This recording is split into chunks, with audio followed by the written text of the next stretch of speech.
We titled this webinar "To Wind or Not to Wind" because as we watch the market dynamics of ERCOT, it really comes down to the wind.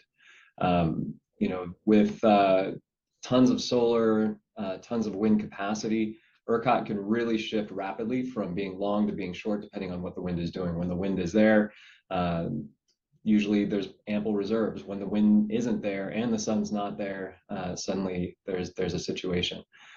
So if we look at these metrics for different markets, you can see ERCOT is by far the most concentrated. This is for 2022. ERCOT got 30% of its total volatility in 6 days. Compare that to SPP, where it took 45 days to get total volatility. In the day-ahead markets, we typically saw pretty heavy procurement, in some cases over procurement or conservative views on kind of how much renewable generation was going to come through. And so we'd see really high day-ahead prices in July and real-time prices coming in kind of at really low levels in the 10s, 20, 30, 40, 50, while the day-aheads were in the 500 to 1,000 range.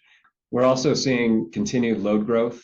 So this graph is peak demand in ERCOT since 2017. You can see it was growing pretty slowly, and then all of a sudden last summer it jumped by about 5 gigawatts, and this summer it jumped by another 5 gigawatts.